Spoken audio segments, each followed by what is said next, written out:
We're doing day 8 of the Navaratri reading. This chapter is The Battle Begins. On the eve of battle, Ram called his generals together. They climbed to the summit of Mount Suvela, from where they could clearly see the city of Lanka and what was to be the field of battle. As the sun set in a red sky, they saw the battlements of the city lined with densely packed rows of demons. The full moon rose, and they spent their last night before the battle on the mountaintop. In the morning, they saw spread below them a landscape of groves, lawns, and waterfalls alive with the songs of birds. Above this was the peak of Trikuta, on which stood Lanka, floating like a golden cloud. Behind its fortified gates, they saw Ravana's golden palace, its turrets touching the heavens. On the battlements of the northern gate, they were excited to see Ravana himself wearing a blood-red robe. Sugriva bellowed with rage and leapt from the top of Mount Suvela onto the battlements in front of Ravana. "Today I will kill you," he cried, and snatched Ravana's crown. "And I will separate your head from your body," shouted Ravana. In a moment, the two were locked in combat, wrestling arm to arm, chest to chest, and leg to leg. Each was expert in the art of wrestling and strove with equal intensity. As they struggled, they fell from the ramparts to the foot of the walls, but still they fought on, crouching, leaping, and pressing each other's bodies until they were smeared with blood and dust. Neither had the upper hand, and Ravana was on the point of summoning his sorcery when Sugriva leapt high into the sky and returned to the summit of Mount Suvela, where he was greeted with cheers. Ram and Lakshman led the monkey generals down from the mountain and advanced the troops to the wall of Lanka. Armed with trees and rocks, the monkeys waited in excitement for battle to commence, setting up a noise like rolling thunder and engulfing the walls of the city. Before ordering the attack, Ram sent Angad with a last message for Ravana. He flew over the battlements into Ravana's presence. "Ram sends you this message," he announced. "The time of retribution for your sins has come. For too long you have terrorized the innocent. Now I will punish you. Keep up your courage, and I will slay you on the battlefield, thus releasing you from your sins and sending you to heaven. Prepare to die." "Take this evil monkey and put him to death," cursed Ravana. 4 demons seized Angad, but he soared with them high into the air, then shook them off so that they crashed to the ground. Then he flew back to Ram.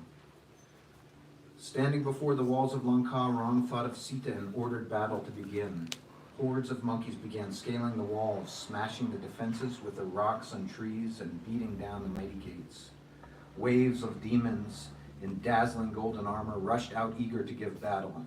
They struck the monkeys with maces, axes, and swords, and the monkeys struck them with trees and rocks, or with their teeth and nails. The fighting was fierce enough to make your hair stand on end. As the day progressed, one after another of the leading demons was vanquished, and the battlefield was covered with spears, arrows, shattered chariots, and dead elephants. Darkness fell, but the fighting raged on. Ram's arrows shone like tongues of flame. As the night wore on, Angad gained the upper hand in his fight with Indrajit, smashing his chariot and forcing him to flee. However, Indrajit made himself invisible and returned to the fight, invoking the weapon of Rama, which he had used before against Hanuman. Under the cloak of invisibility, he rained down arrows on Ram and Lakshman. These were no ordinary arrows. They were deadly serpents from the regions of darkness below the earth, transformed into arrows that bit deep into the vital organs of Ram and Lakshman, binding them as if by cords of steel. Ram was powerless to defend himself against Indrajit's onslaught because he was unable to see where his enemy was. Before long, the two brothers fell to the ground immobile. Indrajit intensified his attack, piercing them with more and more arrows until their entire bodies were covered with his shafts. "Go now to the abode of death," he shouted in rage. Ram and Lakshman, trembling in the darkness with pain and weakness, lost consciousness. Indrajit, believing them to be dead, flew in triumph to Ravana. As the night ended and light returned to the field, Sugriva, Vibhishan, and others discovered the two princes, hardly breathing and unable to move, lying on a bed of arrows. Drawing around them in a protective cordon, they gave way to despair. Only Vibhishan was optimistic. Ram's luster has not gone. He and Lakshman do not have the appearance of dying men. Ram will recover. Indrajit went to Ravana and announced that Ram and Lakshman were dead. Ravana was beside himself with joy, and the demons celebrated as if the battle were over. Ravana ordered that Sita be taken aboard the Pushpaka airplane and shown the dead princess. She was flown into Pushpaka over the battleground. With her went a demoness named Trijata, who was her friend. When Sita saw the inert bodies of Ram and Lakshman covered with arrows amid the terrible carnage, she was beside herself with grief. But Trijata encouraged her. These princes are not dead, she deduced. Their bodies shine with a brilliance which is never seen in those about to die. But Sita was inconsolable as she carried back to the Ashoka Grove. Ram opened his eyes. He looked beside him and saw Lakshman lying motionless. Thinking him dead, he felt deep despair. If Lakshman dies, my life is worthless. Perhaps I could find another Sita, but I could never replace a brother like Lakshman. He always comforted me when I was depressed. Now who will encourage me? He turned to Sugriva and said, I thank you for your loyal service. You and your brave companions must now return across the sea to your homes. You've done all you can for me, and I am well satisfied. I release you all from further obligation. Just then a mighty wind blew, and lightning flashed in the sky. All at once there appeared the figure of Garuda, king of the birds and eagle carrier of Vishnu. He shone like blazing fire and was hard to look upon. In an instant the snake arrows that bound Ram and Lakshman were released, and the snakes fled in fear, for no snake can stand the presence of Garuda. Bending low, he wiped the faces of Ram and Lakshman and stroked their bodies. As he did this, so their wounds healed and their skin shone bright and smooth. He raised them from the ground and embraced them. You have saved my life, Ram said in wonder. Who are you? I am Garuda, your friend of old. I heard of your plight and hurried here. Don't be curious now about our friendship. Go and regain Sita, and when your quest is complete, you will know who I am. He circled Ram, spread his wings, and soared into the sky. The monkeys roared in delight and beat upon their drums, ready once more to face the enemy. Kumbhakarna spreads terror. Ravana heard the roar of the monkeys and learned that Ram and Lakshman had both recovered. Renewing his attack, he sent Dhumraksha out from the western gate with a company of demons, riding on a golden chariot pulled by donkeys. A fierce fight ensued, during which many were slain on both sides. For a while, Dhumraksha held the field, but he was soon dead, his limbs shattered beneath a huge rock hurled by Hanuman. Next was Vajramdamstra. He led his forces out from the southern gate, where he worked in the midst of the monkey army, striking terror into their hearts. But Angad hurled a mountain crag at him, smashing his chariot and throwing him to the ground, then cut off his head, sending the panic-stricken demon back into the city. Ravana now sent out the mighty Akampana with a horde of demons. Dust obscured the armies, and the earth grew muddy with their blood. Akampana slew many monkeys, then turned his onslaught on Hanuman, striking him with volleys of arrows. But Hanuman struck him on the head with a big tree, and the demon lost his life. Downcast at the news of Akampana's death, Ravana summoned Prahasta, his commander-in-chief. I urge you to return Sita and avoid this war, protested Prahasta. Nevertheless, I am ready to defend you with my life. He ascended his glorious chariot and sallied from the eastern gate with 1/3 of Lanka's forces. The slaughter that ensued was terrible, creating a sea of blood and broken limbs. Prahasta attacked Nila, covered him with arrows, but Nila broke Prahasta's bow with a tree trunk. The two heroes tore at each other's limbs until at last Nila broke a great rock over Prahasta's head, ending his life and routing his army. Angry and dismayed at the death of Prahasta, Ravana decided he himself would have to fight. Effulgent with mystic power, he led an army of gigantic demons out from the gates. Fighting with his 20 arms, he cleaved a path through the monkey army towards Hanuman. Remember me? I killed your son Aksha, Hanuman taunted. You may be safe from gods and demons, but beware of monkeys. Incensed, Ravana dealt Hanuman a huge blow on his chest, knocking him to the ground, and moved on. He then attacked Lakshman and wounded him grievously with his javelin, but Hanuman knocked Ravana aside and carried Lakshman to safety, where his wounds miraculously healed. Ram then attacked Ravana, destroying his chariot and weapons and striking him with a formidable arrow in his chest. In pain, the king of the demons dropped his bow and slumped to the ground. Ram spared him his life, allowing him to retreat into Lanka. Come back with a fresh chariot, shouted Ram, and fight me again, then you will discover my full strength. Defeated and disgraced, Ravana re-entered Lanka.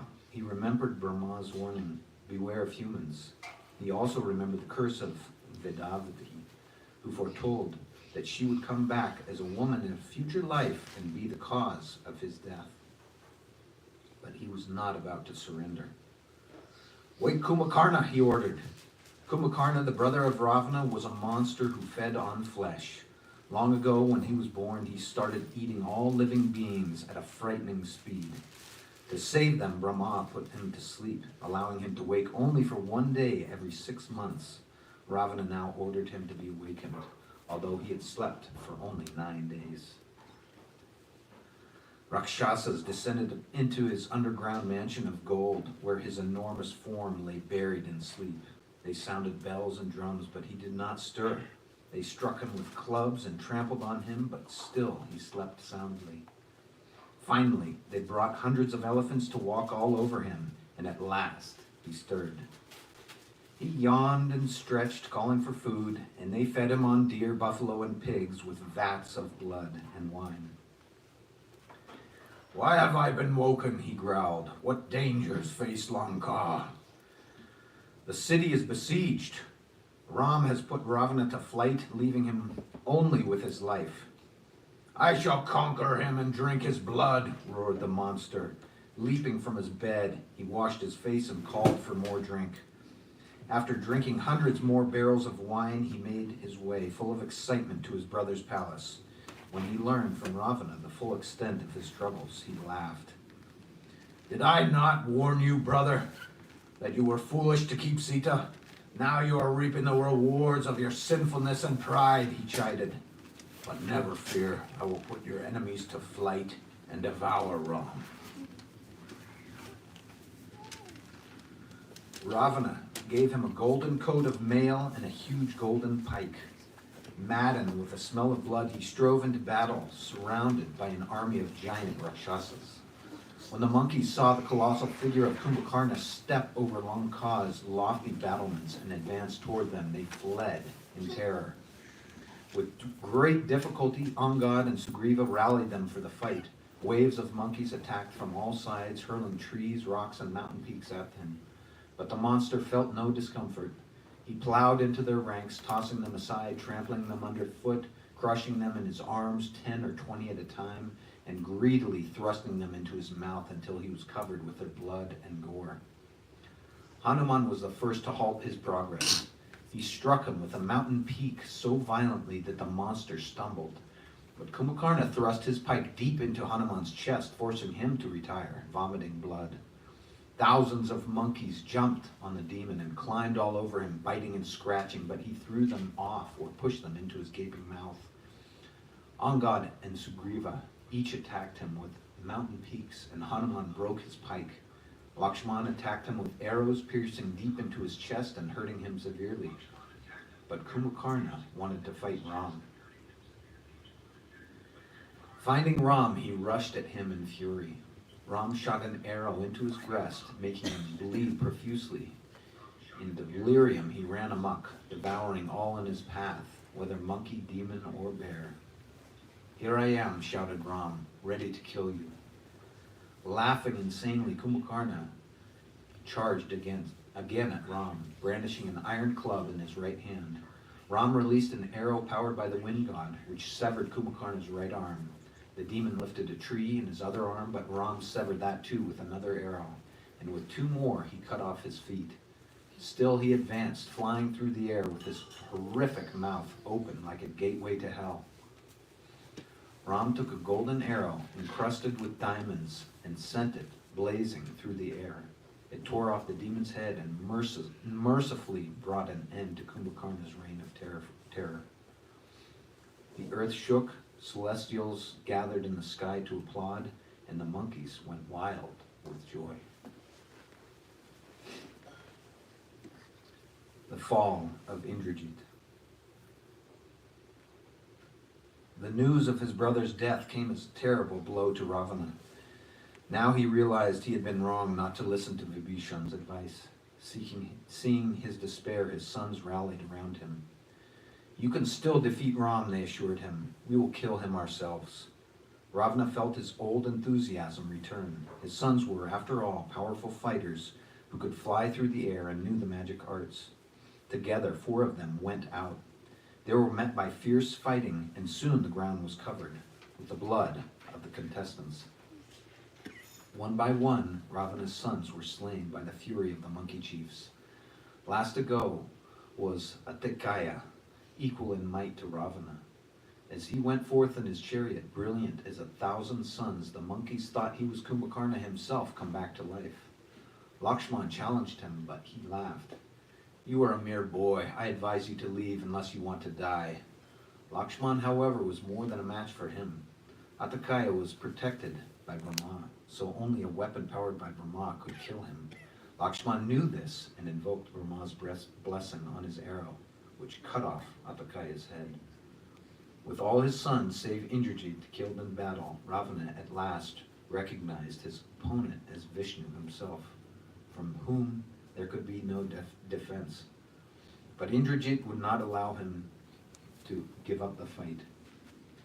"You will see Ram and Lakshman lying dead on the battlefield today, killed by my arrows," he pledged. Before going to fight, Indrajit offered oblations into the sacred fire. The fire god rose dazzling from the flames to accept his offerings and gifted Indrajit with a cloak of invisibility, which allowed him to move unseen on the battlefield. He summoned his enchanted chariot, which flew through the air and set off to do battle, accompanied by monsters riding animals such as tigers, scorpions, crows, and serpents. This hideous assembly issued from the city gates, longing for victory over their tormentors. Indrajit ranged the sky and began showering devastating arrows upon the leaders of Ram's army. Moving like lightning, always hidden from view, he left them helpless to defend themselves. His incessant barrage soon overpowered the monkey chiefs and even Ram and Lakshman. When he saw that they had fallen on the field of battle, Indrajit withdrew in exultation to the city of Lanka. However, Vibhishan and Hanuman had survived Indrajit's onslaught. Roaming the scene of devastation, Vibhishan discovered Jambavan lying wounded on the ground. The venerable bear whispered to him, "Does Hanuman live?" "Yes," answered Vibhishan. "But why do you only inquire of Hanuman?" "Because he has the power to save us all. In the northern marches of the Himalayas, below the lofty peaks of Kailash and Rishabha, is a mountain thick with healing herbs. Among them are 4 herbs of unmatched potency. The herbs which brings the dead to life, the herbs which heal wounds, the herb which mends broken limbs, and the herb which revitalizes the entire body. These rare herbs must be collected by Hanuman if we are to survive." Hanuman was soon coursing through the air on his way north. He passed over forests, city, fertile plains, and rivers, and drew near the mountain fastness of the Himalaya range, whose white peaks shone like clouds. Among them he found the mountain of herbs, just as Jambavan had said, and searched all over it for the precious medicines. Unable to find them, he tore the summit from its roots and bore it away to Lanka. When he brought it to the battlefield, the fragrance of the herbs wafted over the wounded and healed their wounds. In addition, all those monkeys who had died in the battle were restored to life. The demons, however, had thrown all their dead into the ocean to conceal their numbers, and hence none was saved. When they came to know of the revival of the monkey army, other demon champions came forward to fight, but they all perished, killed by Sugriva, Hanuman, and Ram. The monkey's fighting spirit was high, while all looked bleak for the demons. Indrajit desperately thought how to discourage Ram and his army. If he could convince Ram that Sita was dead, surely Ram would give up in despair and Lanka would be saved. He used his sorcery to conjure up an illusory image of Sita, placed her on his chariot, and drove before the opposing army with a company of demons. Hanuman was astonished to see on Indrajit's chariot the figure of Sita. Her tall sari and pale, beautiful face were distinctly recognizable. But what was Indrajit doing with her? The demon took hold of her hair and dragged her toward him, beating her mercilessly. Hanuman was enraged. He surged forward with other monkeys intent on stopping Indrajit. "You are pitiless and cruel. By this foul act you are sending yourself to hell." "I agree that this woman should not be killed," taunted Indrajit, "but sometimes such things must be done in war. Watch me as I kill this princess, so dear to Ram." Hanuman looked on in horror as he raised his sharpened sword and with a single stroke clove her in two, spilling her blood in his chariot. Enraged, Hanuman flew at Indrajit and aimed a huge rock to crush him in his chariot, but Indrajit speedily withdrew, leaving his army to be decimated by the outraged monkeys. Hanuman told Ram the ghastly news. When Ram heard it, he fell to the ground like a fallen tree and went into a deep depression. Lakshman hurried to comfort him. Bewildered by this unforeseen turn of events, the two brothers remained in a state of shocked disbelief until Vibhishan arrived on the scene. When he was told what had happened, he knew straight away that this was a trick of Indrajit's. He patiently explained to Ram the truth. Ravana would never allow Sita to be killed. He is too attached to her. This is a trick of Indrajit's, who loves to use his sorcery to delude his opponents. Even now, he is at the fire sanctuary preparing offerings for the fire god. Twice already he has overcome us through occult means, and if he is allowed to complete one more such ritual, he will become invisible again and gain sufficient power to defeat us for good. We must prevent him. Let me take Lakshman to that place to finish Indrajit once and for all." Ram gave his blessing, and they hurried off. On the way, Vibhishan asked Hanuman to launch an attack on the demon army so as to force Indrajit to leave his sanctuary to fend them off. Hanuman led the onslaught, armed with rocks and trees, and before long they had put the demon army to flight. Sure enough, Indrajit appeared, enraged, to defend them. While Hanuman did this, Vibhishan and Lakshman reached the place of sacrifice. Leading him through a dense thicket of ancient trees, Vibhishan brought Lakshman to a clearing around a blackened banyan tree, which spread its hoary branches over the fire sanctuary. Smoke rose from the fire pit, which was surrounded by ritual artifacts, and female attendants waited for Indrajit, who had evidently left in a hurry and was expected back.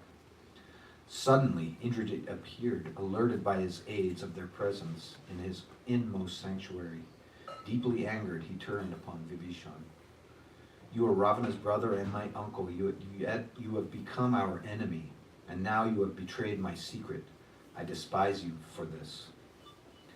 Although I was born a demon, that is not my nature," replied Vibhishan.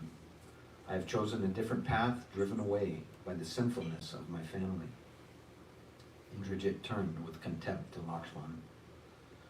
"Have you come for more punishment? Do you forget that twice already I have crushed you? Stay then and fight, and I will fill you with arrows that will consume you as fire consumes a ball of cotton." So saying, he loosed a volley of arrows that pierced Lakshman through, hissing like serpents. Lakshman replied with 5 steel shafts that penetrated deep into his chest. And so the duel went, each displaying dazzling skills and strength, and seemingly invulnerable to the other's arrows. They deployed cosmic weapons against each other until they had exhausted their arsenals. Gradually, Indrajit, without the benefit of his invisibility, began to weaken in the face of Lakshman's fury. Lakshman invoked the glorious weapon of Indra, awarded to him by Vishwamitra in his youth. He took the arrow, fretted with gold and guided by delicate feathers, and fitted it to his bow. chanting mantras to Indra and invoking the name of Ram. He drew the arrow back to his ear, then released it. It flew straight and true and severed Indrajit's head from his shoulders.